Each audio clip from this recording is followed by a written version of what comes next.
大家好，歡迎來到制定講堂的啟蒙論壇，我是郝廣才。哇，2000年，比爾蓋茨成為世界首富，他的身價600億美金。哇，現在伊隆馬斯克也是世界首富，身價破1兆美金啦。哇，這樣世界的貧富差距是不是會變大？2011年9月17日，幾百個人佔領了紐約祖克蒂公園，搭了一個帳篷城市，開展了快2個月的佔領華爾街運動。佔領華爾街是要幹什麼？這個運動是要聲討華爾街金融業的貪得無厭。他要求縮小貧富差距，他們的口號是 We are the 99%， 抗議1% 的人掌握所有的財富，就是1%的人掌握了99%的財富。確實認真算，美國的財富確實是集中在1%的人手中。問題是，這是美國獨有的現象呢，還是資本主義會有的狀況呢？還是自古以來所有社會都這樣呢？第一個發現財富集中規律的人是帕雷托，他是意大利的博學家。博學家是什麼呢？就是精通工程、經濟、社會、政治、哲學，像達文西在各個領域都有貢獻。這種人被稱為最後的文藝復興人。1893年4月24號，他成為瑞士洛桑大學的教授。這一天以前他是土木工程師，管過鐵路公司、鋼鐵公司。這一天以後，他擔任洛桑大學政治經濟學的主任，開創了經濟學的洛桑學派。洛桑學派有什麼獨門功夫？他想依照天文學、物理學、化學的科學模式來建構社會經濟學的體系。具體要怎麼操作呢？運用數學的模型來分析，看供給和需求如何達到均衡。為什麼要算這個？現在流行的社會主義高喊分配正義，但怎樣分配才公平，都是出於道德的判斷。問題是資源不是無限的，大家要分蛋糕，但沒有人做蛋糕，怎麼分呢？要把機會成本放進來，每一個資源投入，每一個選擇都有代價，所以應該要主張交換的正義，即便是社會福利也要計算代價。如果沒有運算機制，等於瞎子騎瞎馬，浪費力氣又非常危險。有沒有實際的例子可以說清楚？像在意大利，20%的人擁有80%的財產，乍看很不公平，但這樣會改變嗎？不是只有意大利這樣，每個國家都是80-20的分布，而且古代就這樣，只是農業社會擁有的是土地，工業社會擁有更多的財產種類，對吧？現代人有股票、債券、專利權、版權、高爾夫球證，各式各樣的資產，真的是這樣啊？這不是觀察和想象的結果，是計算的結果。所以社會主義者喊平等，很像追太陽，是追不到的。不要白花力氣追太陽，而是要想怎樣運用太陽。好像天文學，我們改變不了天體的運行，但我們可以拿來制定曆法和導航，不是用來編神話和算命。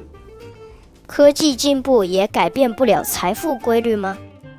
假設總體的財富有100塊，依80-20法則，前20%的富人平均得4塊，後80%的人呢，平均得0.25塊，就是2毛5。如果財富變大100倍，窮人呢就變得25塊，25塊比原來富人的4塊還多6倍啊！但是呢，這個時候呢，富人平均就變了400塊了。所以呢，進步是要加大財富嘛。你打碎原來的財產來分，打碎的花瓶沒有用啊，如何使每個人都有花瓶才是最重要的。為什麼社會主義這麼流行？大部分宣揚社會主義的都不是工人、農人、商人，都是知識分子。他們在偏見和激情的天空飛翔，以為太陽是繞着地球轉，而當理論對他們有用時，他們就相信它，儘管他們只知道它的名字。帕雷托為什麼選擇洛桑大學？洛桑在瑞士啊，瑞士講究精密計算，它是務實不務虛的國家，它有機會呢建立科學的經濟學。帕雷多的80-20法則被廣泛的運用在管理學。他還提出精英統治，就是財富和權力的基本是掌握在1%的人手裡。不管你是什麼政治制度，基本的分布比例是一樣的。那民主與集權有什麼差別？資本主義和社會主義又有什麼差別？差別在這個1%的人呢，會不會流動？自由市場會帶來創新，創新會帶來新的財富。伊隆馬斯克、貝佐斯、祖克伯、黃仁勳、比爾蓋茨、賈伯斯，美國的10大首富是不斷的洗牌，他們都是為世界創造了新產品、新服務，擠進1%頂峰的人。我們99%的人呢，同時得到了新的幸福和便利。集權國家洗牌呢，是靠鬥爭，掌握權力等於掌握了所有的財富。那集權統治者擁有那麼多的財富要幹嘛？去享用自由市場創造出來的幸福啊！所以我們要問的是自由不自由？不自由的平等是假平等。不要問分配的正義，而要問交換的正義，甚至可以說是交換的利益。我們無法選擇不付出代價，只能選擇付出什麼代價。阿葉，你要不要聽個故事？幽默的哦。好啊，快說快說。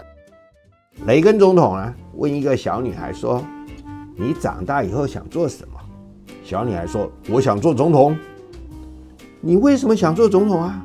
小女孩說：“我要讓每個流浪漢都吃飽。”哇，雷根說：“你年紀這麼小，就有這麼大的善良。”聽到總統的稱讚，女孩的父母雖然是民主黨的，也高興又感動。雷根接着說：“親愛的，你不用等以後做總統，你現在就做得到。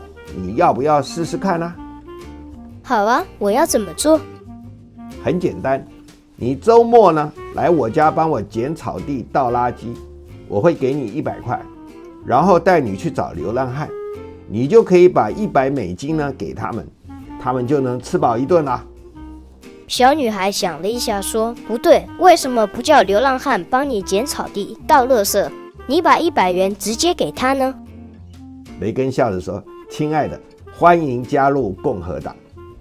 善良如果用錯地方，好像呢撒漁網撈月亮，看似美好，真的是白忙。”